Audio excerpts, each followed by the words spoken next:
भक्तमाल में कथा आती है, धन्ना सेठ, एक धन्ना सेठ हुए, संतों के प्रति उनकी बड़ी निष्ठा, जो कुछ भी कमाते जो कुछ भी करते सब संतों की सेवा में व्यय कर देते, खर्च कर देते। एक दिन उनके पिताजी ने थोड़े क्रोध में भर करके कहा, बोले धन्ना जी, बोले जी पिताजी, आज खेत में जाओ, खेत में जाकर के थोड़ा काम वाम देखा करो, संभाला करो, नहीं किया ना तो फिर देख लेना, और अपने रिश्तेदारों से थोड़ी दूरी बनाओ। धन्ना जी के रिश्तेदार कौन? संत महात्मा। आज अपने पिता की आज्ञा मान करके पिताजी ने खूब सारे गेहूं आदि बीज आदि उनको दिए, बोले जाकर के खेत में बुवाई करो। धन्ना जी तांगे पर बैठ करके अपने और खेत की ओर जाने लगे। जाते जाते रास्ते में उनको कुछ संत दिख गए। अब संत देखते ही धन्ना जी अपनी नजर बचाने लगे, बोले कि अब इनको देख लिया, अब मेरा मन होगा इनकी सेवा करूं, इनकी सेवा में कुछ व्यय कर दूं, और यदि मैंने किया तो आज पिताजी बहुत नाराज होंगे। लेकिन ठाकुर जी भी ऐसी लीला करते हैं, संतों ने भी कोई मार्ग पूछ रहे थे, कहीं जाना है, उन्होंने जाके धन्ना जी को ही पकड़ा। बोले अरे भैया सुनते हो? बोले हाँ जी बताओ। बोले हम सब लोग 5 मूर्ति हैं, हम लोग काशी से अयोध्या जा रहे हैं, हम लोग इस गांव में आए तो हमने कहा कि भैया कहाँ प्रसाद पावे, कहीं कोई वैष्णव का घर हो। तो गांव के लोगों ने कहा, बोले हमारे गांव में एक ही वैष्णव है, धन्ना, उसके पास चले जाओ। भैया जरा बताएंगे धन्ना जी कहाँ हैं? हम लोगों ने 2 दिन से कुछ पाया नहीं है, कुछ थोड़ा प्रसाद आदि मिल जाएगा, थोड़ा आगे के यात्रा में आसानी रहेगी। धन्ना जी का हृदय पिघल गया, संतों ने 2 दिन से कुछ नहीं खाया। अरे धन्ना, तू खेती करने के लिए जाएगा, संतों को भूखा छोड़, यदि इस बीज को बोने जाएगा, गेहूं को बोने जाएगा, इससे उत्पन्न होने वाले आटा तेरे पूरे कुल की बुद्धि को भ्रष्ट कर देगा। अरे संत भूखे खड़े, धन्ना अपने इस कठोर दिल को निर्मल बना। धन्ना जी बोले मैं ही धन्ना हूं। अरे भैया बड़े भाई तुम तो यहीं मिल गए, हमको बड़ी कृपा हुई। बोले चलो कहां चलें? बोले देखो घर पे तो देखो बहू बेटियां सब हैं, सब पर्दा करती हैं संत महात्माओं से, वहां चल के क्या करेंगे? वहां आपको भी असहजता होगी, मुझको भी असहजता होगी, बढ़िया नदी के किनारे पेड़ के नीचे बैठेंगे, कंडा जलाएंगे, वहीं पे बढ़िया भाजी आदि बना करके वहीं भोग पाएंगे। संत बोले ठीक है, हम क्या करें? बोले आप सब नदी किनारे चलो, मैं अभी आता हूं। धन्ना जी गए और उनके पास जितने गेहूं थे, जो भी कुछ पिताजी ने जमीन में बोने को दिया, सब बेच दिया, और बेच के बढ़िया उन्होंने सामग्री खरीदी, सब्जी आदि खरीदी, और ले जा करके नदी के किनारे बढ़िया प्रसादी सिद्ध करके संतों को पवा दी। संतों को पवा, संतों ने प्रेम से प्रसाद पाया, और प्रेम से प्रसाद पाकर के संत वहां से धन्ना को खूब आशीष देके चले गए। शाम का समय, धन्ना जी का घर जाने का समय, धन्ना जी बोले क्या करूं? पिताजी पूछेंगे, झूठ बोलना मेरे को बुरा लगेगा, और सच में बोलने से रह नहीं पाऊंगा, और यदि मैंने सच बोल दिया तो पिताजी मुझे छोड़ेंगे नहीं। तो क्या किया? धन्ना जी की तभी दृष्टि पड़ी, उन संतों की चरण चिन्ह बने हुए थे रज में। धन्ना जी ने उनको प्रणाम किया और संतों की चरण रज को एक थैला में भर करके अपने खेत में ले गए, और खेत में ले जाकर के संत चरण को ही पूरे खेत में बो दिया, उस चरण रज को ही बो दिया।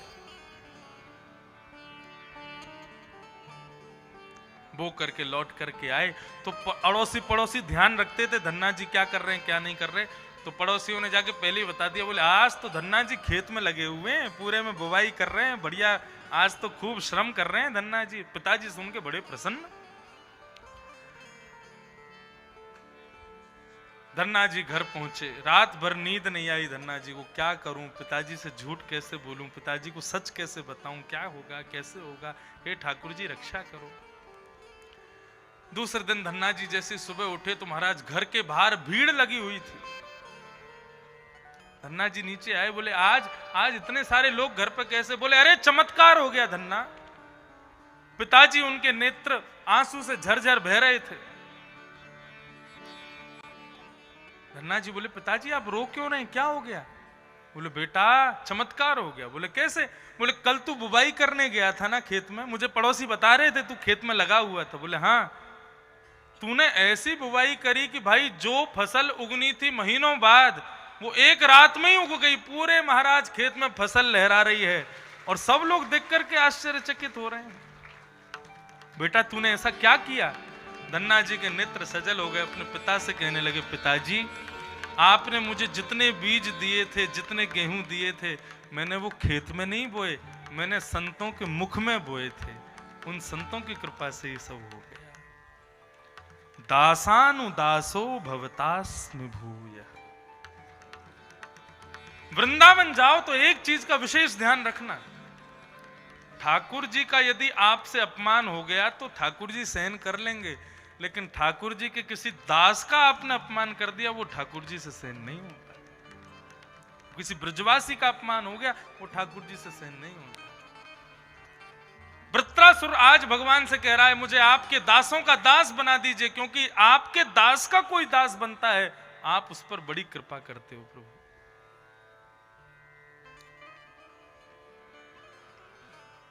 इस प्रकार श्री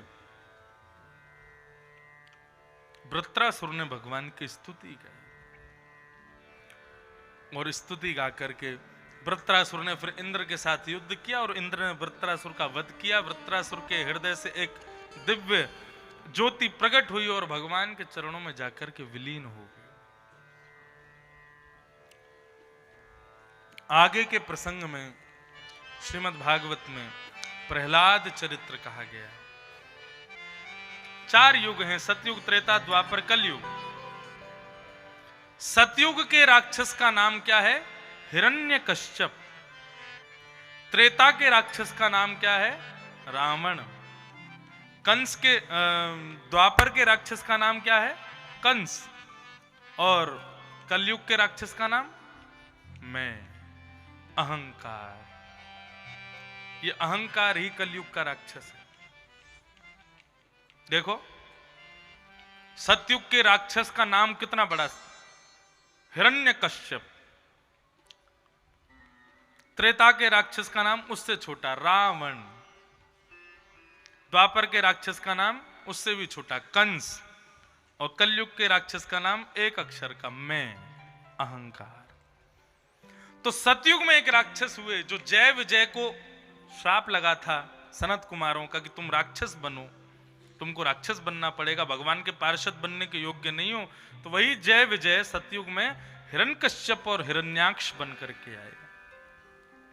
ये 2 प्रकार के लोभ हैं। देखो भाई आप लोगों को एक बात बताऊं, कल मैंने पहले ही कहा था आज कथा थोड़ी देर तक चलेगी, है ना।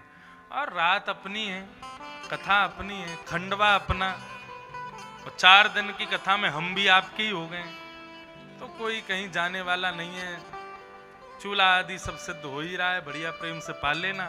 अब हम भगाएंगे नहीं कथा, अब हम धीरे धीरे करेंगे, ठीक है। प्रेम से सुनो सब लोग।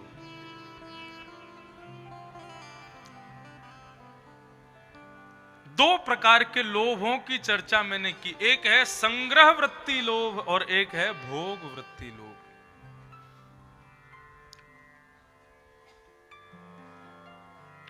पाप के बाप का नाम है लोभ।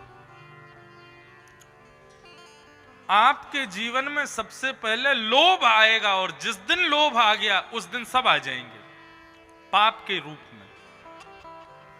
इसलिए लोभ से बचो। संग्रह वृत्ति लोभ किसको कहते हैं? बहुत कमा कमा करके रखते रहने वाले को संग्रह वृत्ति लोभ कहते हैं। और भोग वृत्ति लोभ किसको कहते हैं? कमा रहे हैं, कमा ही इसलिए रहे हैं ताकि मैं अपनी इच्छाएं पूरी कर सकूं, ताकि मैं अपनी ऐशो आराम पूरे कर सकूं, उनको भोग सकूं, इसको कहते हैं भोग वृत्ति लोभ। तो ये 2 प्रकार के लोभ होते हैं। हिरण्यकश्यप जो है ये संग्रह वृत्ति लोभ है, ये भोग वृत्ति लोभ है, और हिरण्याक्ष जो है ये संग्रह वृत्ति लोभ। एक ब्राह्मण बालक था, बहुत ध्यान से सुने, काशी से पढ़कर के अपने पिताजी के पास लौट के अपने घर गया पिताजी ने कहा बेटा अध्ययन हो गया? वहां पिताजी अब तो सब पढ़ के आ गया मैं, आप कहीं से भी कोई भी प्रश्न कर लीजिए, कुछ भी पूछ लीजिए, मैं सबका उत्तर दे दूंगा आपको। तो पिताजी ने प्रश्न किया बेटा ये बताओ पाप के बाप का नाम क्या है? पाप के बाप का नाम? ये तो गुरुजी ने नहीं पढ़ाया था। बोले गुरुजी नहीं पढ़ाएंगे बेटा, खुद खोजना पड़ेगा। और सुनो अभी घर से चले जाओ, जब तक पाप का बाप ना मिले तब तक लौट के मत आइएगा, जाओ। वाह, ब्याह पक्का हो गया क्या यहीं पे? व्यास जी अभी कोरे ही बैठे हैं और सब तैयार है गए। आज नंदोत्सव है महाराज, उत्सव होगा, सब हो लो तैयार, लेकिन बाराती कितना भी सज लें, देखेंगे तो सब दूल्हा कोई। अरे हम अपनी नहीं कह रहे, वो जो पालकी में बैठ के आए उनकी कह रहे हैं, जो डलिया में बैठ के आएंगे, दूल्हा तो वही है ना। तो हम क्या कह रहे थे, हाँ, तो ब्राह्मण बालक से पिताजी ने कहा कि भाई जाओ पाप के बाप को खोज के लाओ। निकल गया ब्राह्मण बालक। 3 दिन बीत गए महाराज, पाप का बाप नहीं मिला। सब लोग इधर देखो, यहां देखो, सावधानी से सुनो। 3 दिन बाद एक सुंदर घर दिखाई दिया। उस घर के बाहर तुलसी का पौधा लगा था, देसी गाय बंधी थी, गोबर का चौका था। ब्राह्मण बालक ने मन में सोचा पाप का बाप पता नहीं कब मिलेगा, भूख लगी है, कुछ पालें, ये वैष्णव का घर लग रहा है, तुलसी का पौधा है, गाय बंधी है, यहीं चले जाते। भीतर जैसे ही प्रवेश किया महाराज, अंदर जाकर के देखा तो विशाल भवन बना है। अंदर जाकर के एक सोफा लगा था बढ़िया, उस पर जाके ब्राह्मण बालक बैठ गया। और तभी एक नवीन, एक बड़ी सुंदर युवती वहां पर आई, और युवती के हाथ में जल का पात्र लगा था। युवती ने आकर के कहा कि लीजिए महाराज जल पीजिए। जल पिया। जल पीने के बाद में पूछा कि ये किसी वैष्णव का घर लगता है, बाहर गैया है, तुलसी का पौधा है और बढ़िया गोबर का चौका लगा है, आपका परिचय क्या है?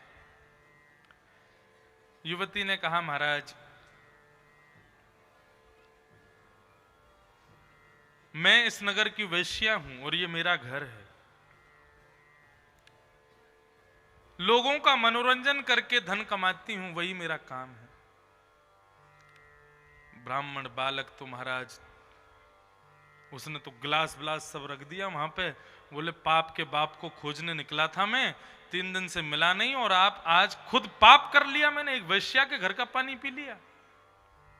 बहुत बड़ा अपराध हो गया, पिताजी को मुंह क्या दिखाऊंगा मैं? पाप का बाप तो मिला नहीं, पाप और कर दिया मैंने। तुम्हारे घर का तो जल भी पीने योग्य नहीं है, मैंने कैसे बिना पूछे कैसे पी लिया? आज मुझसे बहुत बड़ा अपराध हो गया। युवती कहने लगी पाप के बाप को खोजने निकले हो आप? बोले हाँ। तो अब मिल जाएगा 1-2 दिन में, अब तब तक कहां भटकेंगे आप? थोड़ी देर यहीं रुक जाइए, आराम कीजिए, प्रसाद आदि पा लीजिए, मेरे घर का भोजन कर लीजिए। बोले तुम्हारे गल का पानी पीना भी शुद्ध नहीं है, तुम भोजन की बात करती हो? बोले अरे आप जैसे लोग भूले भटके ही मेरे घर आते हैं, ऐसी कृपा कर दीजिए ना, पाइए ना भोजन। ब्राह्मण ने कहा नहीं नहीं, हम नहीं पाएंगे, हमको जाना है यहाँ से, हम तो अभी निकलेंगे यहाँ से, जाकर के नदी में स्नान करेंगे, उसके बाद में संध्या करेंगे, अपना पवित्रीकरण करेंगे, बिल्कुल अपवित्र हो गए हम तो, तुम्हारे घर का पानी पी लिया। युवती ने कहा यदि आप मेरे घर का प्रसाद पाएंगे, थोड़ी देर मेरे घर पर रुकेंगे, तो मैं आपको 5 सोने की मोहर दक्षिणा में दे दूंगी। ब्राह्मण बालक ने सोचा कि भाई पाप का बाप तो मिला नहीं है, अब ना जाने कितने दिन में मिलेगा, और जेब खाली पड़ी है बिल्कुल, ये इससे मोहर मिलेंगी तो कुछ कमाई हो जाएगी। ठीक है तुम्हारी इतनी श्रद्धा है तो हम रुक जाते हैं, लेकिन भोजन खाएंगे तुम्हारे घर का, लेकिन बनाएंगे हम अपने हाथ से। बोले हाँ बना दो, मैं सब सामान दे देती हूँ। सब सामान ला करके दिया। ब्राह्मण जैसे ही बनाने के लिए बैठा, युवती आई, बोले मुझे बहुत दया आ रही है, आप मेरे घर आए, आप अपने हाथ से भोजन बना रहे हो, मुझे बहुत बुरा लग रहा है, आप कृपा करो ना, मैं बनाऊं भोजन। बोले तुम दूर रहना, बिल्कुल देखना भी मत भोजन की ओर, सब अपवित्र हो जाएगा। बोले मैं आपको 7 सोने की मोहर दूंगी दक्षिणा में, यदि मुझे ये सौभाग्य आप प्रदान करोगे तो। ब्राह्मण बालक बोले अब तुम इतनी जिद कर रही हो तो फिर बनाओ, तुम ही बनाओ भोजन। बैठते हैं। उस युवती ने भोजन आदि सिद्ध करके उनके सामने थाली लगाई। थाली पर जैसे ही बैठे ब्राह्मण पाने के लिए तैयार हुए, जैसे ही अपना पहला कवल खाने लगे, उस युवती ने हाथ पकड़ा, आपकी यदि कृपा हो जाए मैं अपने हाथ से खिलाऊं आपको।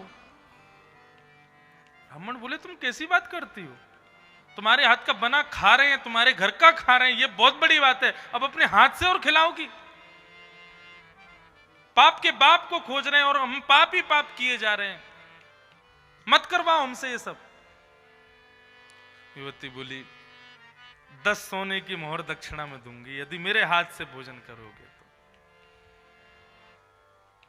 ब्राह्मण ने कवल नीचे रखा और मुंह खोल के बैठ गया, लो खिलाओ, अपने हाथ से खिलाओ। एक ही खाएंगे बस? एक ही खिलाऊंगी। और एक उठा के जैसे ही मुंह में देने लगी, मुंह खोल के बैठे ब्राह्मण देवता, कवल नीचे रखा, युवती ने एक दिया ब्राह्मण को, ताम्र वर्ण हो गया, खड़ा हो गया। बालक बोले कि तुमने मेरा स्पर्श किया कैसे, तुमने मुझ पर हाथ उठाया कैसे? और सुनाने लगे महाराज। तब युवती ने कहा, बोले महाराज आप देखो गुस्सा मत हो,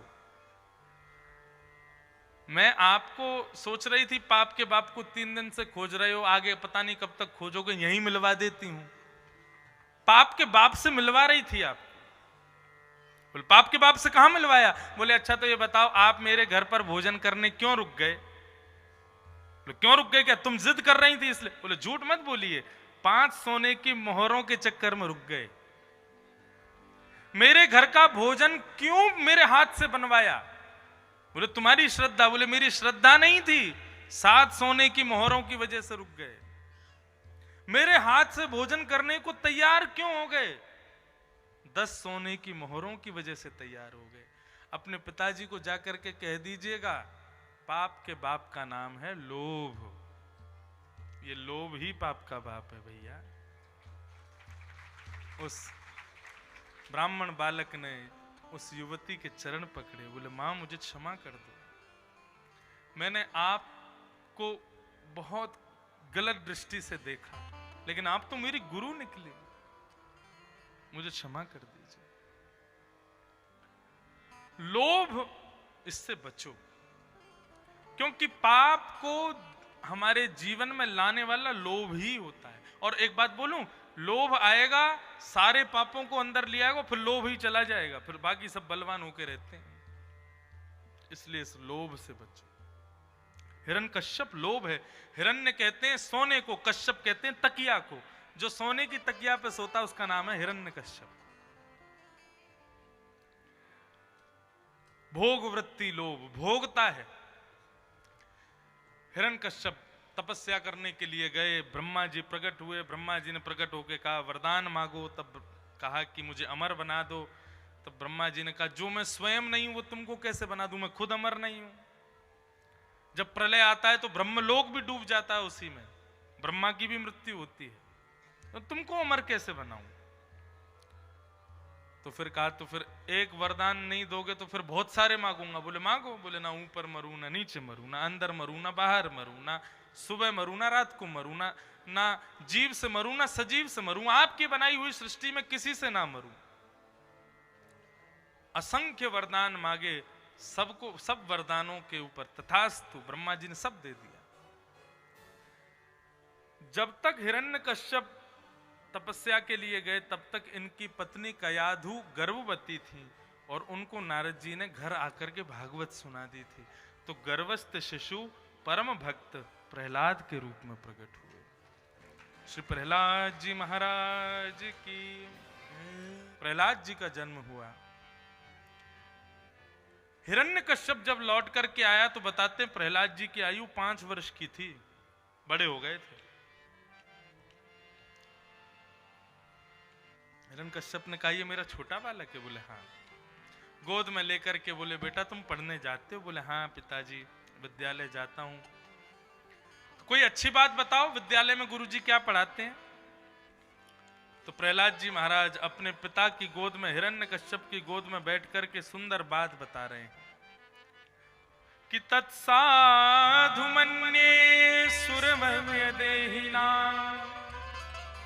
सदा समुद्विग्न धियाम सद्गृहात् हित्वात्मपातं ग्रहमन्धकूपम्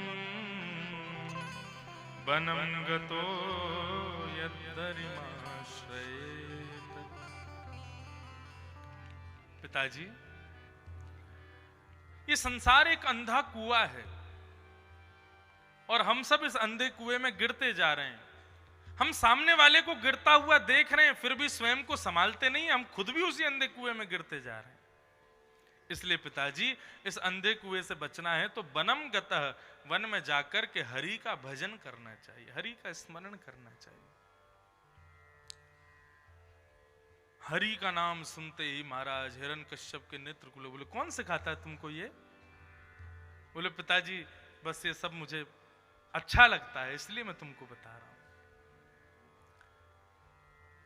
गुरुकुल के गुरुजी संडमर्क को बुलाया जो दैत्यों के बालकों को दानवीय विद्या सिखाते थे। उनसे कहा कि इसके मुख से हरि नाम यदि दोबारा मैंने सुन लिया ना, तुमको जीवित नहीं छोड़ूंगा, लेकर के जाओ और अच्छे से इसको दानवीय विद्या सिखाओ। प्रहलाद जी 1 वर्ष के लिए फिर से गुरुकुल गए। 1 वर्ष बाद पढ़ करके आए। पिताजी ने आज फिर पूछा कोई अच्छी बात बताओ। तो प्रहलाद जी बोले मैं अच्छी बताता तो हूं, आपको लगती नहीं है अच्छी। नहीं बेटा लगेगी, कोई अच्छी बात बताओ। तो 9 प्रकार की भक्तियों के बारे में प्रहलाद जी कहने लगे। श्रवणम कीर्तनम विष्णु स्मरणम पाद सेवनम अर्चनम वंदनम दास्यम सख्य आत्मनिवेदनम। ये 9 भक्ति है। पहली भक्ति श्रवण, दूसरी भक्ति कीर्तन, तीसरी भक्ति स्मरण, चौथी भक्ति पाद सेवन चरण सेवा, छठवीं भक्ति अर्चना भगवान की, 7वीं भक्ति वंदना भगवान की, 8वीं भक्ति दास्य भगवान की, सख्य सखत्व भगवान की, और 9वीं भक्ति आत्मनिवेदन, अपने आप को निवेदित कर देना, समर्पित कर देना। ये 9 प्रकार की भक्ति। प्रहलाद जी महाराज से ये सुनकर के हिरण्यकश्यप को क्रोध आया, अपनी गोद से उठा करके प्रहलाद जी को दूर पटक दिया और दैत्यों को आदेश कर दिया। बोले कैसे भी मारो, मैं इसको मृतक देखना चाहता हूं, ये जीवित दिख ना जाए मुझे। प्रहलाद जी को ले जाकर के उन दैत्यों ने अनेक प्रकार से मारने का प्रयास किया, लेकिन प्रहलाद जी का कोई बाल बांका नहीं कर सका। प्रहलाद जी हर जगह ठाकुर जी का स्मरण अपने हृदय में रखते हैं।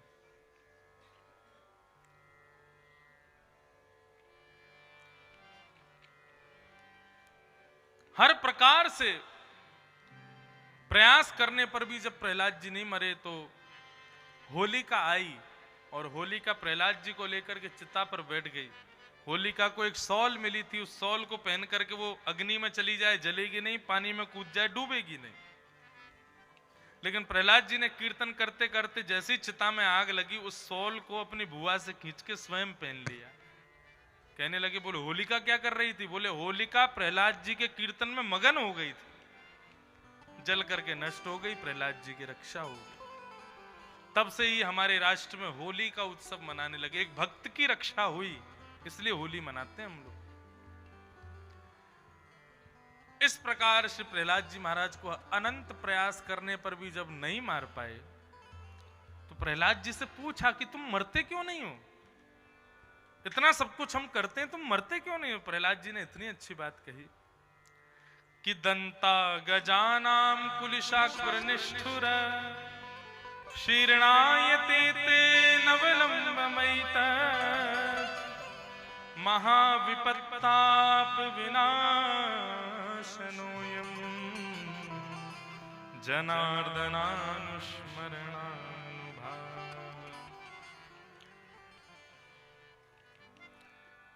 बड़े बड़े हाथी मुझको नहीं मार पाए, बड़े बड़े सर्पों के डमसन से नहीं मरा मैं, पहाड़ के फेंकने से भी मेरी मृत्यु नहीं हुई, इन सब में मेरा कोई बल नहीं है, मुझ में कोई बल नहीं है इन सब से बचने का। तो बोले फिर तुम्हारी रक्षा हो कैसे रही है?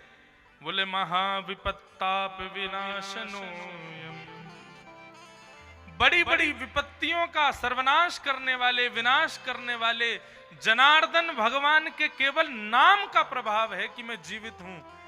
उनके नाम में इतनी सामर्थ्य है तो सोचो किसी दिन यदि मेरे ठाकुर जी प्रकट हो गए तो तुम्हारा क्या हाल होगा। ये मेरे ठाकुर जी के नाम का प्रभाव है, ठाकुर जी का प्रभाव तो अभी प्रकट हुआ ही नहीं है। ठाकुर जी नाम रूप धारण करके प्रहलाद जी की रक्षा कर रहे हैं। प्रहलाद जी महाराज कह रहे हैं ठाकुर जी का नाम मेरी रक्षा कर रहा है, किसी दिन यदि ठाकुर जी प्रकट हो गए तो तुम लोगों का क्या हाल होगा। दुखी हिरण्यकश्यप पिता ने सोचा अब क्या करूं, कैसे मारूं।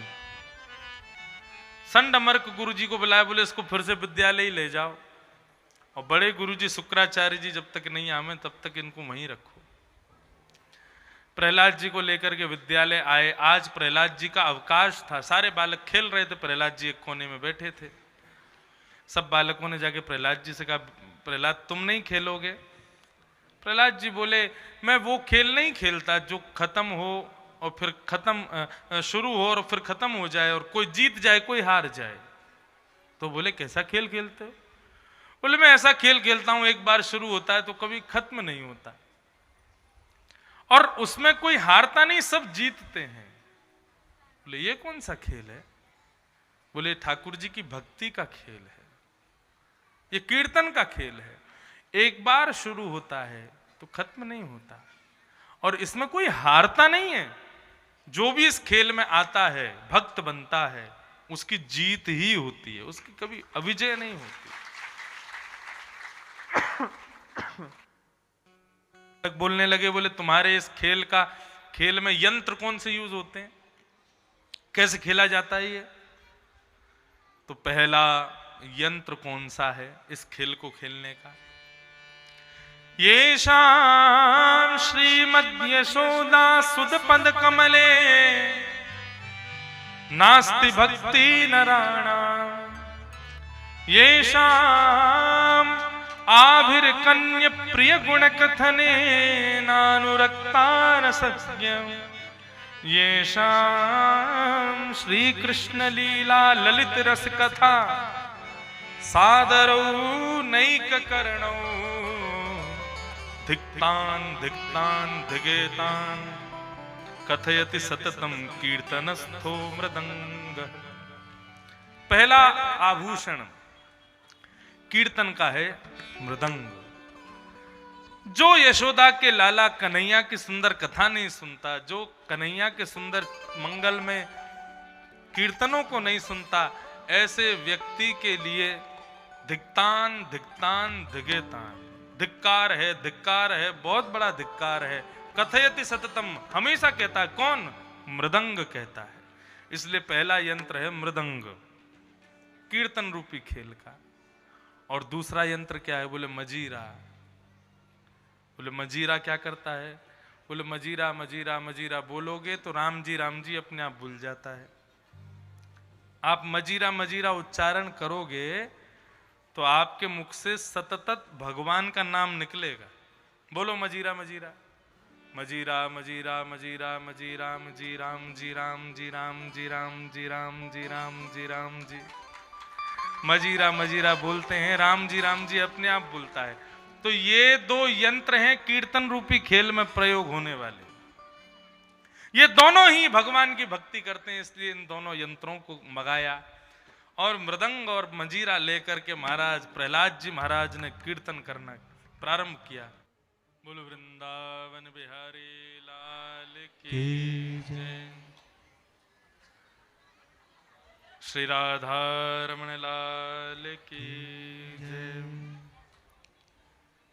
आज के आनंद की जय। लग रहे हैं नंद बाबा से।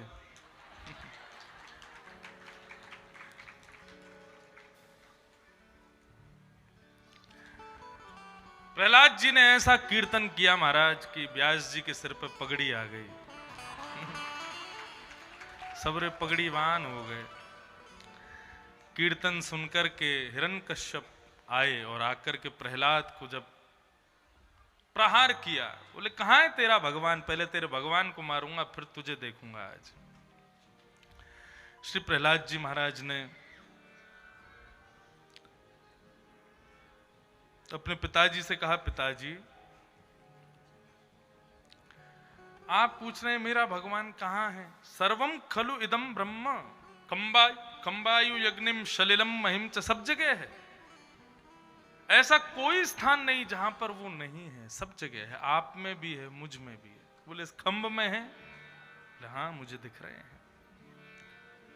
जैसे ही हिरण्यकश्यप ने महाराज अपने गदा का प्रहार किया, खंभ का भेदन करके भगवान नृसिंह प्रकट हो गए। बोलो नृसिंह भगवान की जय। नृसिंह भगवान को सब लोग प्रणाम करेंगे।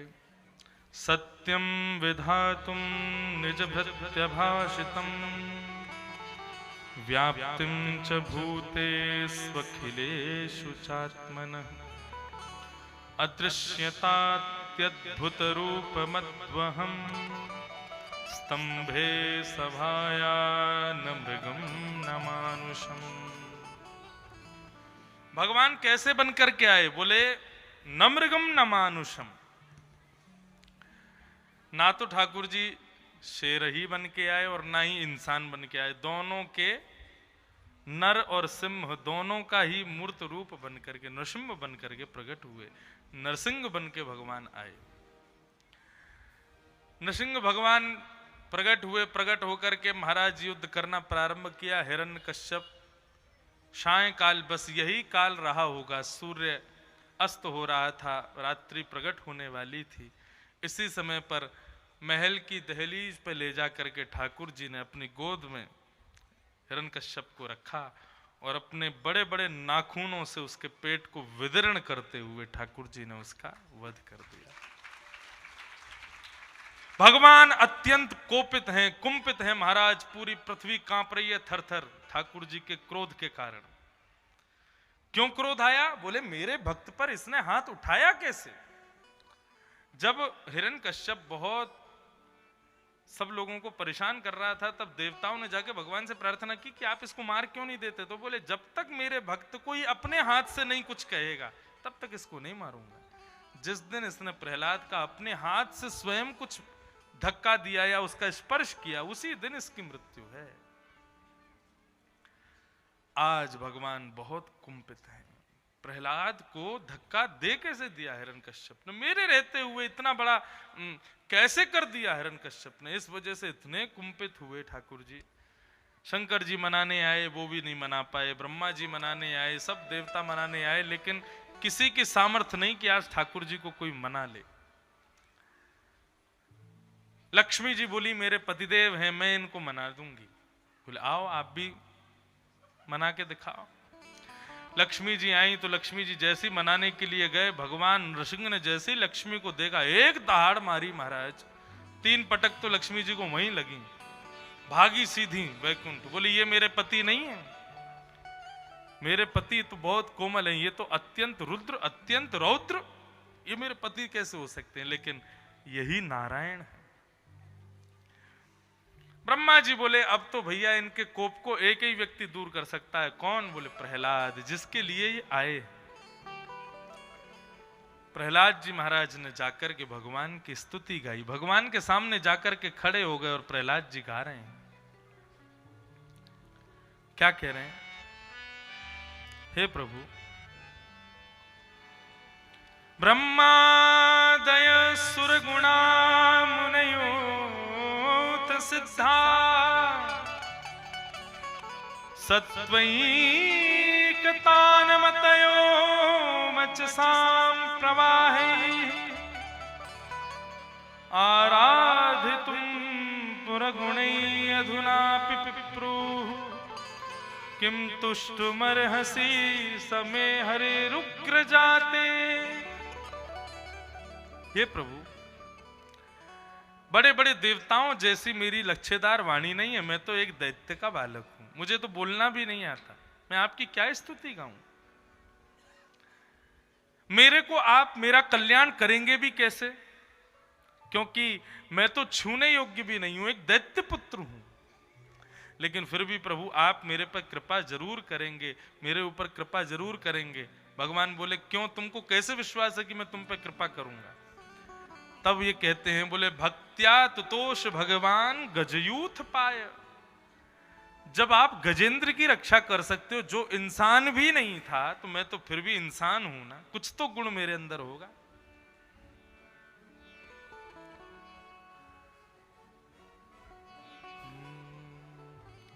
नफरत है जिनसे उन्हें सदा,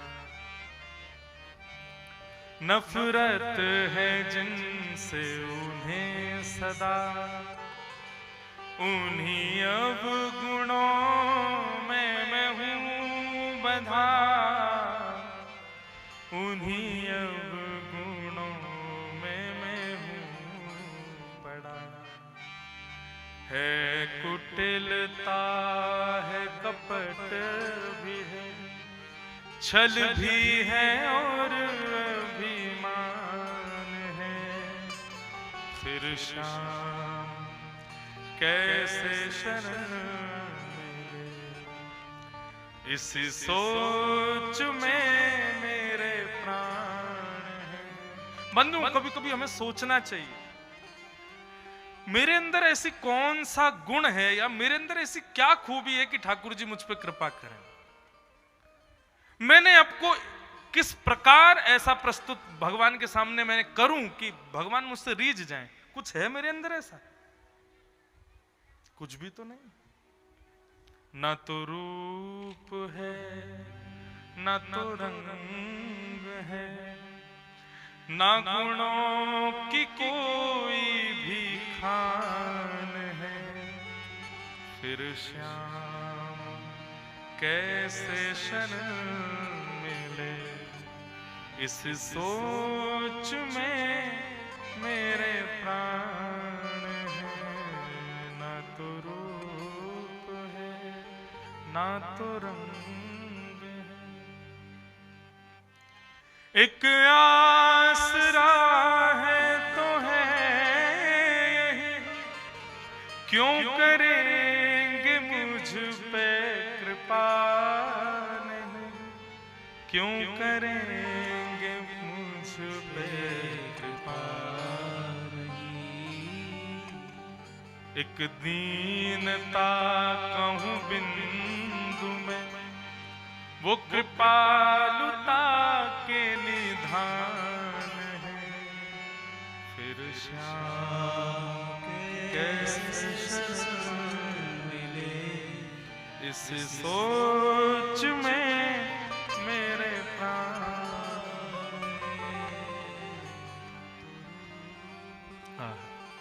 हमारे ब्रज के बिंदु जी महाराज का ये पद है। ना तो रूप है, ना तो रंग है। कभी कभी मानव को जरूर सोचना चाहिए कि मेरे किस गुण पर रीच करके ठाकुर जी आएंगे। है कोई ऐसा गुण मेरे अंदर?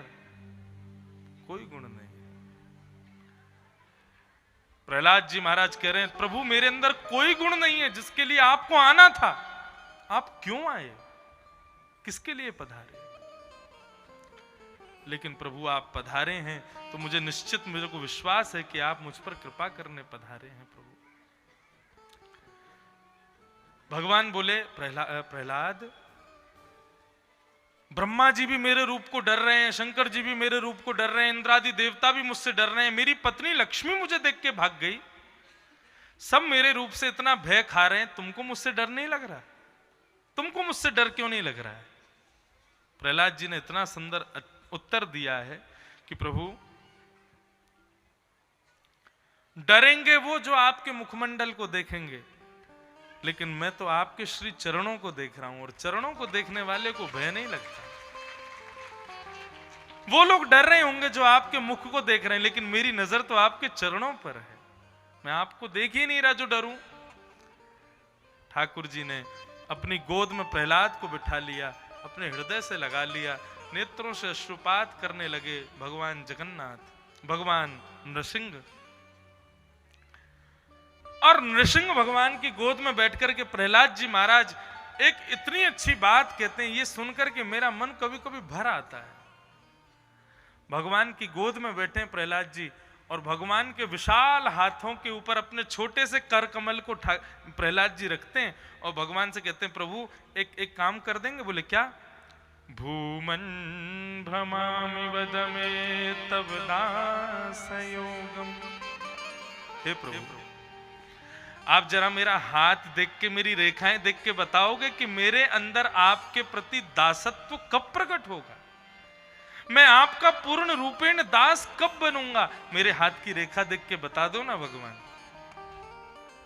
नृसिंह भगवान के नेत्र और सजल हो गए। बोले जिसके लिए मैं नृसिंह बन के आ गया, जिसके लिए इतना सब खेल हो गया, जिसको अपनी गोद में लेकर के मैं बैठा हूं, इतना मेरे सन्निकट आ गया, अब भी इसको लगता है कि इसके दासत्व में कोई कमी है। प्रहलाद, तेरे जैसा भक्त जीवन में कभी मिलेगा नहीं मुझे। भगवान ने अपना वरद हस्त प्रहलाद जी के ऊपर रखा, अपनी जिह्वा से चाटने लगे। प्रहलाद जी बोले, आज आपने मुझे सब कुछ दे दिया। जो ब्रह्मा को नहीं मिला, जो शिव को नहीं मिला, जो लक्ष्मी को नहीं मिला, आज वो प्रहलाद को मिला है। काहम रज प्रभव ईश तमोधिकेश्मिन् जातः सुरेतर कुले क्वतवानुकंपा न ब्रह्मणो न तु भवस्य न वै रमाय यन्मेर्पिता शिरसि पद्मकर प्रसाद यन्मेर्पिता शिरसि पद्मकर प्रसाद। सब कुछ मिल गया।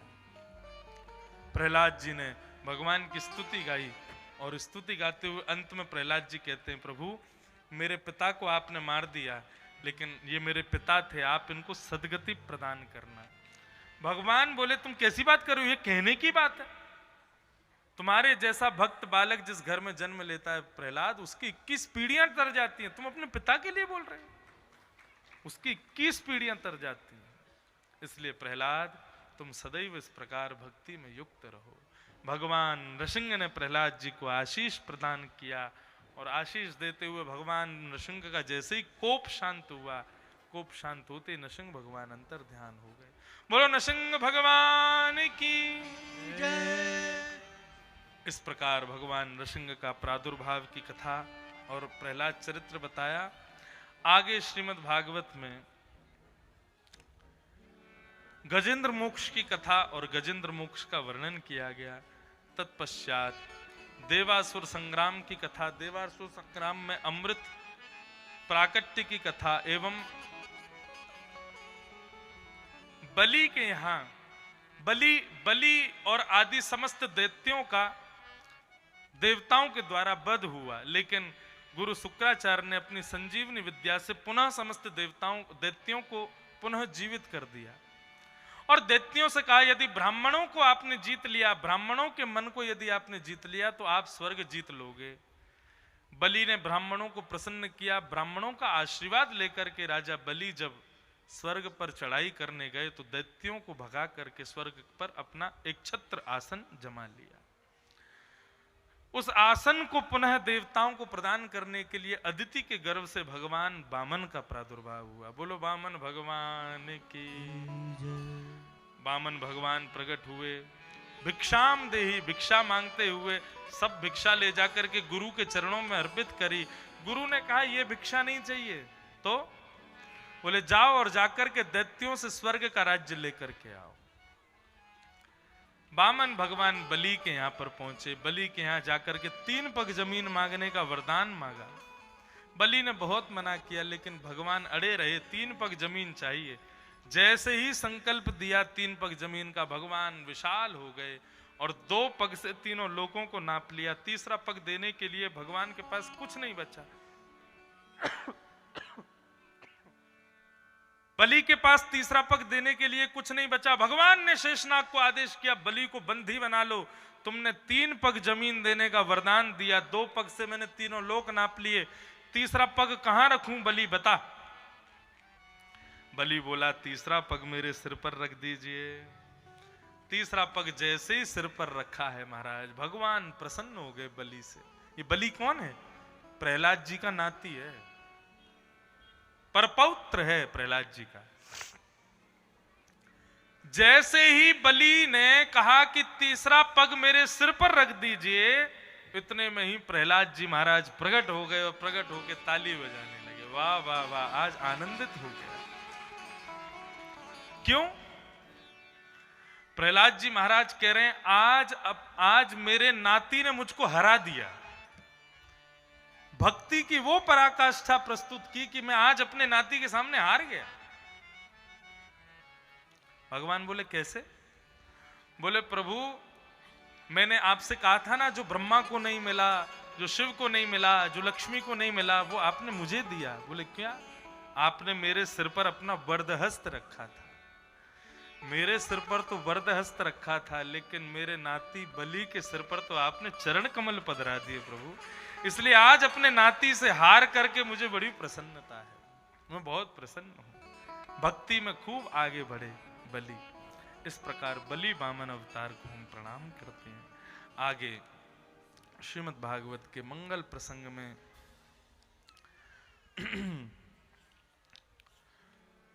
नवम स्कंद में समस्त सूर्यवंश की कथा बताई गई। सूर्यवंश की कथा में सबको प्रणाम करते हुए गंगा के प्रादुर्भाव की कथा बताई गई। किस प्रकार सगर ने अपने पुत्र आदियों को भेजा, जाकर के अपने पितरों को मुक्त करने के लिए गंगा को लाओ। तब इन्हीं के ही वंश में हुए भगीरथ जी, और भगीरथ जी गंगा जी को लेकर के आए। उनकी मंगलमयी कथा यहाँ पर प्रस्तुत की गई। खट्वांग राजा की कथा, खट्वांग के पुत्र दीर्घबाहु, दीर्घबाहु के रघु, रघु के पृथु, पृथु के अज, और अज के हुए महाराज दशरथ। दशरथ जी के यहाँ पर भगवान 4 रूपों में प्रकट हुए, राम, भरत, लक्ष्मण और शत्रुघ्न। राम जन्म कर हेतु अनेका, राम जन्म कर हेतु अनेका, परम विचित्र सब एक देखा, परम विचित्र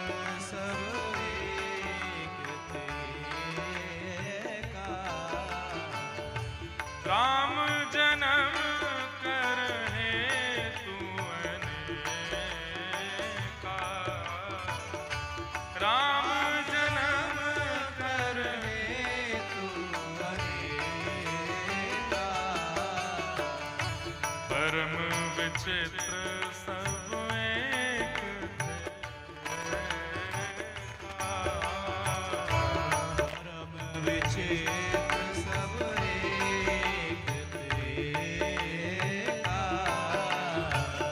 जब जब होए धर्म के हानि, जब जब होए धर्म की हानि, बाढ़हि असुर अधम अभिमानी, बाढ़हि असुर अधम अभिमानी, तब तब प्रभु धरि विविध शरीरा, तब तब प्रभु धरि विविध शरीरा, हरहि कृपा, हरहि कृपा निज सज्जन कीना,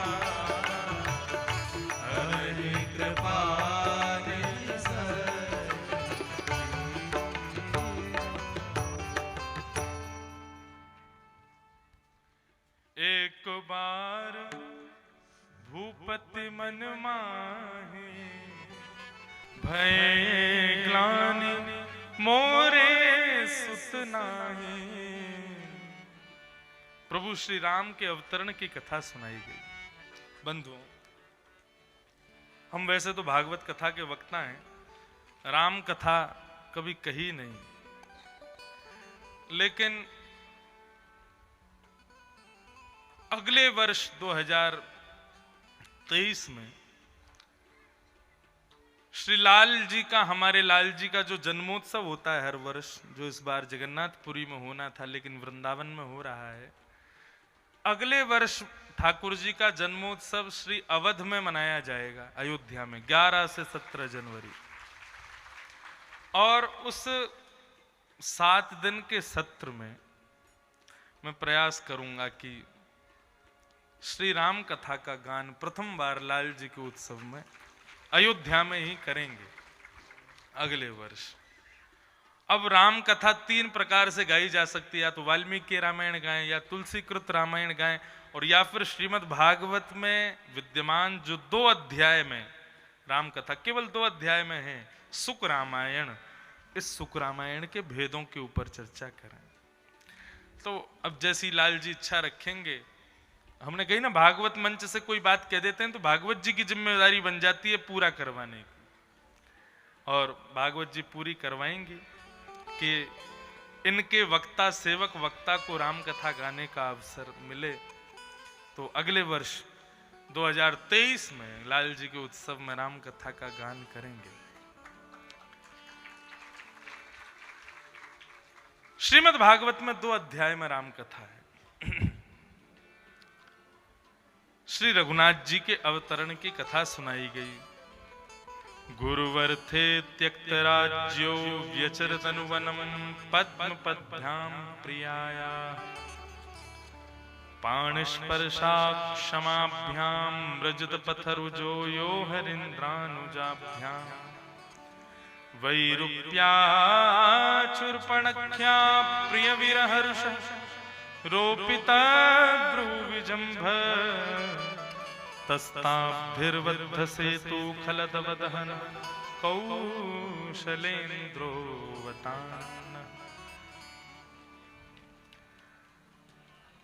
गुरु की आज्ञा मान करके जो प्रभु श्री राम वन, अपने गृह त्याग करके वन में चले गए, पिता को ही प्रथम गुरु कहा गया, इसलिए यहां पिता के लिए गुरु शब्द का संबोधन प्रयोग किया श्री शुकाचार्य जी ने। पद्म पद्भ्याम प्रियाया, अपनी प्रिया यानी कि श्री सीता जी के साथ में ठाकुर जी वन को प्रस्थान कर गए।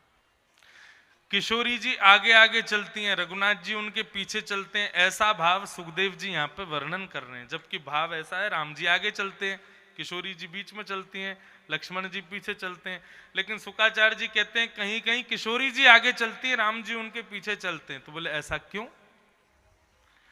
बोले इसलिए क्योंकि जंगल में निष्ठुर भूमि है और ठाकुर जी के चरण अति कोमल हैं। श्री रघुनाथ जी जब स्वयंवर के लिए जनकपुर पहुंचे तो जनकपुर में ठाकुर जी ने देखा कि जब पुष्प वर्षण हो रहा था और रघुनाथ जी वहां चल रहे थे तो पुष्पों पर चरण रखते हुए रघुनाथ जी के चेहरे पर शुष्कता आ रही थी। सीता जी दिख रही थी इनको कष्ट क्या हो रहा है। तभी वो नीचे देखती हैं कि अत्यंत कोमल पुष्प पर चरण रखने पर भी रघुनाथ जी को कष्ट हो रहा था। इतने कोमल हैं ठाकुर जी के चरण। सीता जी मन में विचार करने लगी, बोले इतने कोमल चरण वाले ठाकुर जी ये वन में कैसे विचरण करेंगे। तो जहां कहीं भी निष्ठुर भूमि आती है, थोड़ी कठिन मार्ग आता है, सीता जी आगे आ जाती हैं। क्यों? बोले क्योंकि सीता जी हैं भूमिजा, पृथ्वी से जन्म हुआ उनका, पृथ्वी उनकी मां है। तो जब जब सीता जी चलती हैं तब तब इनके चरण कमल जैसे पृथ्वी पर पड़ते हैं तो अपनी पुत्री को जान पृथ्वी अति कोमल हो जाती है। तो जब सीता जी चलती हैं तो मार्ग कोमल होता चलता है और पीछे पीछे रघुनाथ जी उस कोमल मार्ग पर चलते हैं। इस प्रकार अपने पतिव्रता धर्म का निर्वहन करती हैं। ये बात श्री शुकाचार्य जी वर्णन करते हैं। ये शुक रामायण की कथा है। ऐसे ऐसे अद्भुत भाव भागवत में श्री सीता जी के मंगल प्रसंग पर कहे जाते हैं। ऐसे रघुनाथ जी को हम प्रणाम करते हैं, रघुनाथ जी के मंगल भाव को हम प्रणाम करते हैं। बड़ी सुंदर एक कथा रघुनाथ जी की थोड़ी स्मृति में लेकर के फिर कृष्ण जन्म की ओर हम लोग चलेंगे।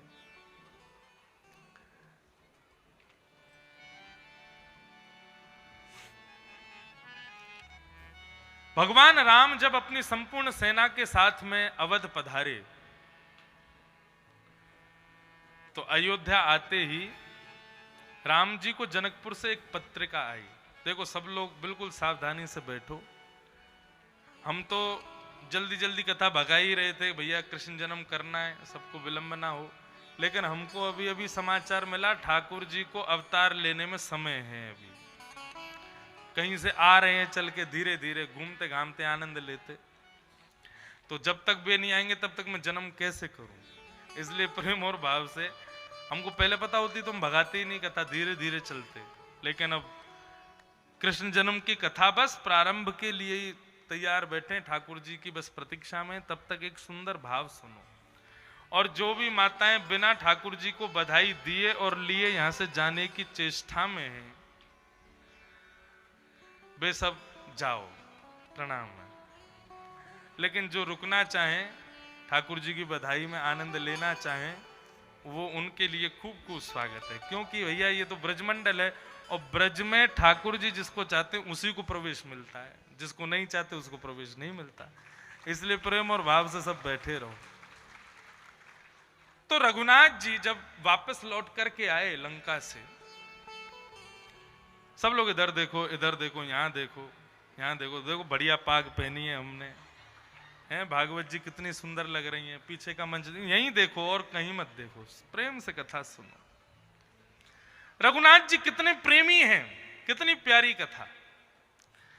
रघुनाथ जी जब लंका से लौट करके आए तो जनकपुर से पत्र पहुंचा और जनक जी महाराज ने पत्र में कहा कि प्रभु आप अब सीता जी के साथ इतने वर्षों की वन यात्रा करके आए हैं, तो एक बार जनकपुर ससुराल पधारो, मिथिला पधारो और आप सबको लेकर के आइएगा। हनुमान जी, जामवंत जी, सबके नाम लिखे थे, पूरी सेना के सहित पधारिए। और यहां तक कि जो बानर सेना आपके साथ में वहां गई थी उनको भी लेकर के आइएगा। रघुनाथ जी जब पत्र पढ़ रहे थे तो पत्र पढ़ते पढ़ते रघुनाथ जी बोले देखो भाई सब जाएंगे लेकिन बानरों को लेके हम नहीं जाएंगे। सभा में सब बानर बैठे, बानरों ने हनुमान जी से पूछा, बोले हमारे लिए मना क्यों कर रहे हैं ठाकुर जी, हम क्यों नहीं जाएंगे। हनुमान जी ने कहा प्रभु बानर पूछ रहे हैं उनको मना क्यों है। बोले बानर किसी से भी कुछ भी झपट के खा लेते हैं, कहीं भी बैठ जाते हैं, कहीं भी जो है ऊधम मचाने लगते हैं। अब ससुराल में थोड़ी नाक का सवाल है, इसलिए बंदरों को लेके नहीं जाएंगे। अब कहीं नाक कट गई हमारी तो हनुमान जी ने कहा भैया आपके चंचल स्वभाव की वजह से रघुनाथ जी मना कर रहे हैं, आप लोगों को लेके नहीं जाएंगे। बानर सब दुखी हो गए, बोले हाँ रावण से मरना था तो बानर याद आ रहे थे, और जनकपुर में मालपुआ खाने को मिलेंगे वहां बानर नहीं जाएंगे। ये बात हनुमान जी ने कही, बोले कि प्रभु बानर बहुत दुखी हो रहे हैं, ले चलिए ना सब। हनुमान जी बोले नहीं लेके जाएंगे भैया, ये बात ध्यान रखो आप। अब तो महाराज स्थिति ऐसी हो गई कि जामवंत जी बोले देखिए हम जिम्मेवारी लेते हैं, एक भी बानर ऊधम नहीं मचाएगा। क्यों? बोले आगे आगे हम चलेंगे, हम जैसे जैसे करेंगे हमारी देखा देखी सब बानर करेंगे, हम ही ऊधम नहीं मचाएंगे तो बानर क्यों मचाएंगे। इसलिए प्रभु आप बानरों को ले चलो। राम जी बोले हमको करके दिखाओ, तो जामवंत जी बोले सब बानर ध्यान से देखो, जैसा मैं करूं बस वैसा ही करना। तो जामवंत जी ये हाथ उठा में सब बानर यही हाथ उठा में, जामवंत जी इधर देखें सब बानर इधर देखें, जामवंत जी उछलें तो सब बानर उछलें, जामवंत जी चुप बैठे रहे सब बानर चुप बैठे रहे। बोले हाँ ये ऐसे अगर चलोगे तो चलो मिथिला। बोले हाँ ऐसे ही जाएंगे महाराज। अब तो महाराज पूरी सभा निकली, सवारी निकली, राम जी रघुनाथ जी बैठ करके जा रहे हैं सवारी में, पीछे बानर चल रहे हैं। बानर ना इधर देखते हैं ना उधर देखते हैं, केवल जामवंत जी को देखते हैं, ये जो करेंगे वो करना है। मिथिला में प्रवेश हुआ। अब मिथिला में महाराज पुष्प वर्षण हो रहे हैं, सखियां वर्षा कर रही हैं, बोले जय हो, हमारे पहुना आए हैं, हमारे दूल्हे राजा आए हैं, हमारे जमाई पधारे हैं। और जमाई के संग आए सारे उसके यार दोस्त भी जमाई ही होते हैं। तो बानरों का भी स्वागत ऐसे ही हो रहा है जैसे ये भी जामाता बन के आए हैं। क्या सबको तिलक किया जा रहा है, सबको मालाएं पहनाई जा रही हैं, लेकिन बानर बिल्कुल मौन अवस्था में तपस्वियों की तरह बैठे हैं। केवल जामवंत जी पर नजर है, जो ये करेंगे वही करना है हमको। ऐसे ही महाराज पंडाल लगवाया जनक जी ने। ऊपर मंच पर बैठे हैं राम जी और साथ में बैठे हैं जनक जी, और सब लोग, सब ब्राह्मण आदि बैठ करके प्रसाद पा रहे हैं। और बानरों की व्यवस्था ऐसे नीचे कर दी, पंगत में सब बानर बैठे थे, सबके आगे पत्तल लगाई गई, सब प्रसाद आदि लगाए गए।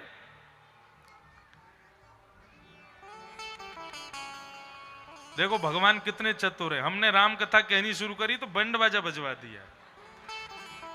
आना भी नहीं है समय से और दूसरे की कथा सुनानी भी नहीं है।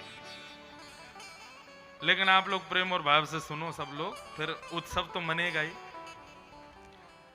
सब बानर बैठे पंगत में और सब अपनी पत्तल की ओर देख रहे हैं और सब जामवंत जी की ओर नजर। बोले कुछ भी भाई ऊधम नहीं मचाना, राम जी की नाक बचाने आए हम। अब महाराज जैसे ही कोई परोसने आवे तो बानर का स्वभाव है, वो परोसी हुई चीज थोड़ी खाता, वो तो छीन के खाता है। सब बानर अपने हाथों को बांध के बैठे, कोई परोसने आता है तो जितना परोस जाता है उससे बेचारे कह भी नहीं पाते, नेक और दे दे। वो तो सब जामवंत जी को देख रहे हैं, जैसे जामवंत जी करेंगे वही करना है। अब थाली आदि सब लग गई, सबके मुंह में से पानी निकल रहा है, बोले खावे की देरी है, कब खाएंगे। लेकिन सब जामवंत जी को देख रहे हैं, ये शुरू करें तो हम शुरू करें। इतने में आम परोसा गया तो महाराज जामवंत जी ने सबसे पहले आम उठाया, तो सारे बानरों ने आम उठाया। आम पकड़ करके घुमाया, जामवंत जी ने, सारे बानर घुमा रहे हैं। जामवंत जी ने जैसे ही आम दबाया तो आम दबाती उसकी गुठली उछल गई।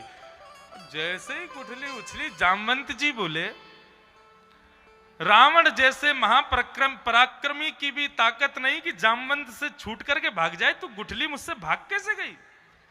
और जैसे ही गुठली ऊपर उछली, महाराज जामवंत जी ने गुठली पर गुस्सा करते जैसे गुठली को पकड़ने को उछले, जामवंत जी के उछलते ही सारे बानर उछलना शुरू कर दिया। यहां से वहां कूदे और महाराज यहाँ की पत्तल से उठा, यहाँ पे कड़ी उछाल, यहाँ पे सब्जी उछाल, वहां पे पूड़ी उछाल।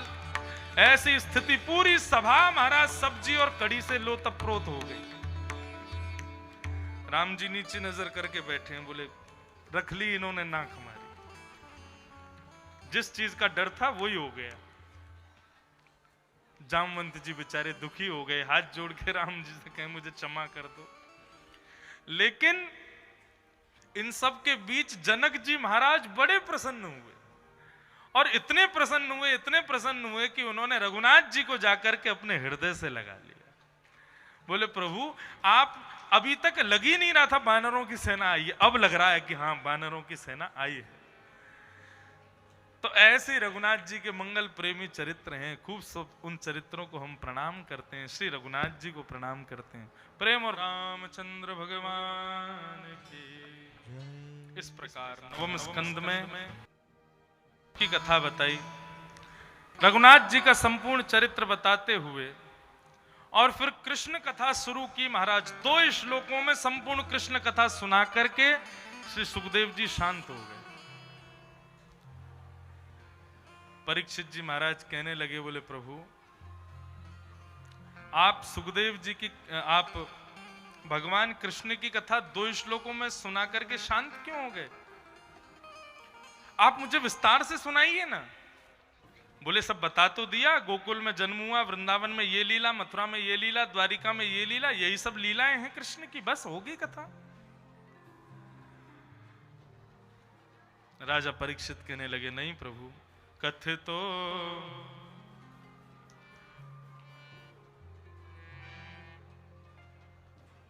एफ ले लिया क्या? कथितो वंश विस्तारो भवता सौम सूर्ययो राज्ञां चोभय वंशानां चरितं परमाद्भुतम्। प्रभु मैंने आपने मुझे इतनी सारी कथाएं विस्तार से सुनाई, मैंने सबको सुना, लेकिन जिस कथा को सुनने के लिए मैं बैठा हूं आप उसको 2 श्लोकों में सुना रहे हैं। ऐसा मत कीजिए प्रभु,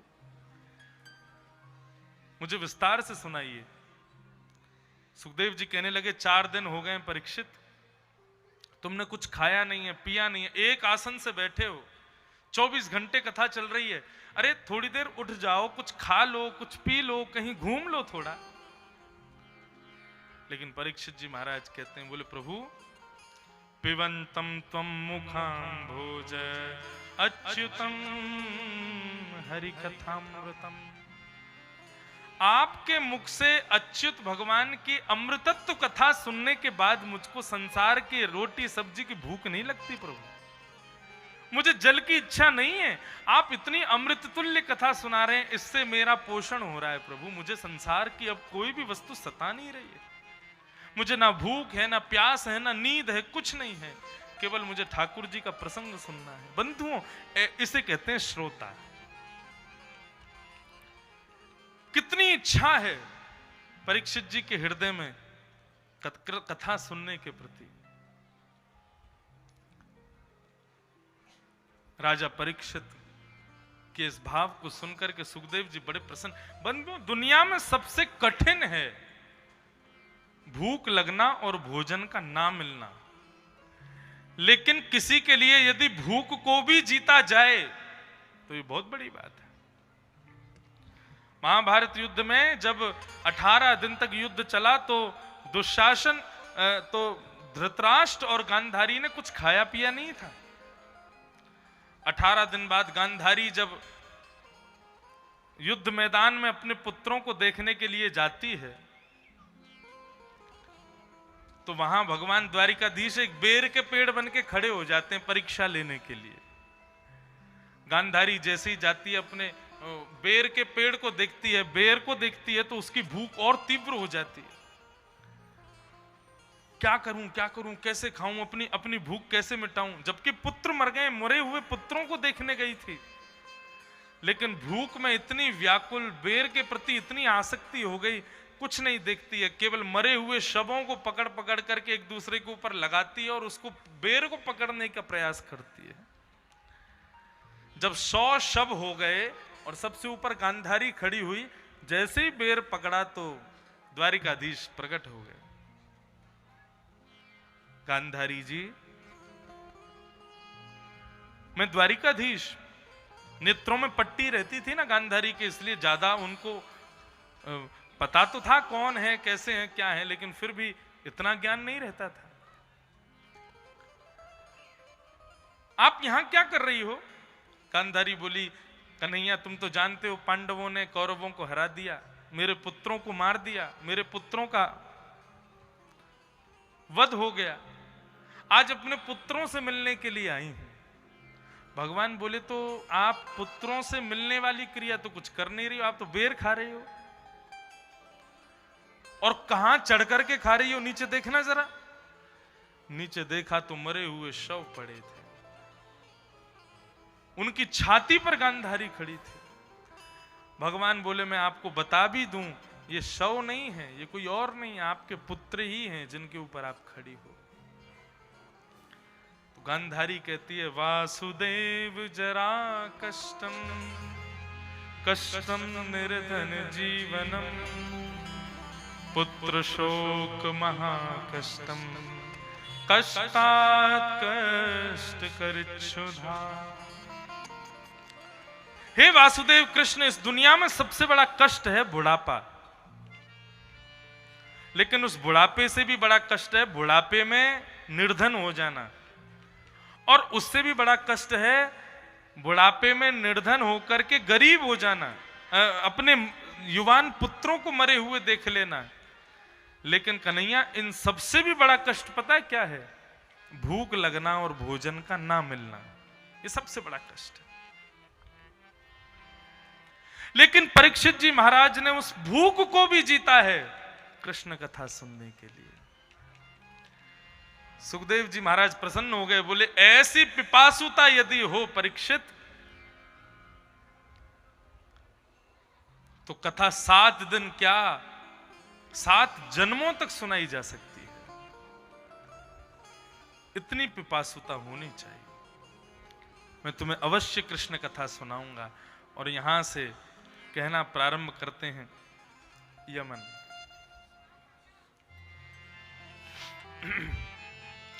पृथ्वी पर जब बहुत भार बढ़ गया, पृथ्वी गौ रूपणी होकर के ब्रह्मा जी के पास गई और कहा कि महाराज मेरे भार को कम करो। ब्रह्मा जी बोले शंकर जी करेंगे। शंकर जी के पास गई तो शंकर जी ने कहा नारायण करेंगे। बोले क्योंकि हम तो प्रलय कर देंगे तो प्रलय में सब मर जाएंगे, भार कम नहीं पूरे ही हल्की हो जाओगी फिर तुम। इसलिए यदि थोड़ा बहुत भार हल्का करवाना है तो नारायण से प्रार्थना करो, वे अवतार धारण करें। पृथ्वी रोती रोती क्षीर सागर के किनारे गई और जाकर के नारायण का स्तवन किया। तब भगवान ने आकाशवाणी की, वसुदेव ग्रहे साक्षात भगवान पुरुष परः जनिष्यते तत्प्रियार्थम संभवन्तु सुरस्त्रियः। भगवान ने आकाशवाणी की, वसुदेव के घर में साक्षात मैं ही कृष्ण स्वरूप धारण करके आऊंगा, चिंता मत करो, पृथ्वी में आ रहा हूं। जैसे ही भगवान ने आकाशवाणी की, देवताओं ने सुना भगवान जन्म लेने वाले हैं। सब देवताओं ने ब्रजमंडल में जाकर के अलग अलग रूप धारण कर लिया। कोई पर्वत बन गया, कोई नदी बन गया, कोई पहाड़ बन गया, कोई वृक्ष बन गया, कोई गाय बन गया, कोई आदि आदि गोप ग्वाल के रूप धारण कर लिए सबने। धीरे धीरे भगवान पधार रहे हैं।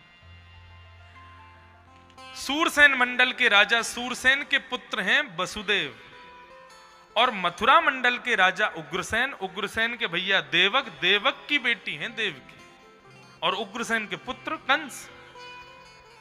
कंस ने अपनी चाचा की बेटी देवकी का ब्याह वसुदेव जी के साथ कर दिया और आज विदा करने के लिए अपनी बहन को जा रहा था। इतने में ही आकाशवाणी हुई, बोले अरे कंस, जिस बहन को तुम विदा करने जा रहे हो इसका अष्टम गर्भ तुम्हारा काल होगा। अष्टम गर्भ काल होगा, ये बात सुनते ही कंस का तो ताम्र वर्ण हो गया, तलवार निकाल करके अपनी बहन को मारने को तैयार हो गया। वसुदेव जी ने चरण पकड़े, बोले आप इनको मत मारिए, इनसे आपको भय नहीं है, इनके पुत्र आपको मारेंगे, ऐसा आकाशवाणी में कहा गया। मैं वचन देता हूं, आपको हमारे जितने पुत्र होंगे मैं सब आपको प्रदान कर दूंगा, लेकिन देवकी को मत मारिए, तुम्हारी बहन है, ऐसा मत करो। वसुदेव जी की बात मान करके कंस ने देवकी को छोड़ दिया और कहा कि आपने जो वचन दिया है उसका निर्वहन कीजिएगा। प्रत्येक बालक मेरे चरणों में लाओगे जन्म लेते ही, उसका वध मैं करूंगा। पहले बालक का महाराज जन्म हुआ, लेकर के जैसे ही ठाकुर जी के चरणों में, कंस के चरणों में आए वसुदेव जी, कंस ने कहा अब देखो ये पहला बालक है, मुझे दया आ रही है, 8वां बालक काल होगा ना, ये पहला बालक है, इसको ले जाओ, इसको मत दो मुझको।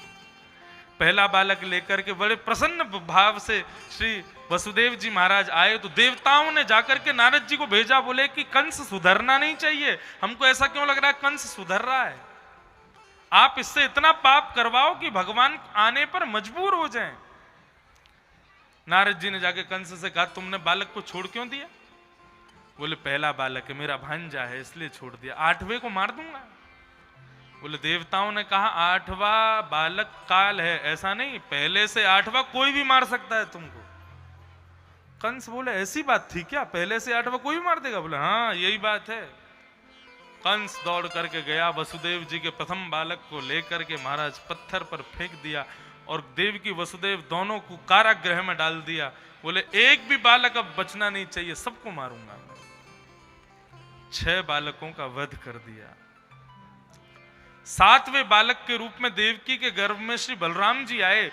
भगवान ने वैष्णो देवी को आज्ञा की कि भैया ये बलराम हैं, शेषनाग हैं, ये हमसे पहले अगर इनका जन्म हो गया, जन्म लेते कंस को ये मार देंगे, अगर इन्होंने कंस को मार दिया तो फिर हमारा जन्म लेने का कोई औचित्य नहीं रह जाएगा, इसलिए इनको देवकी के गर्भ से स्थानांतरित करके रोहिणी के गर्भ में पहुंचाओ।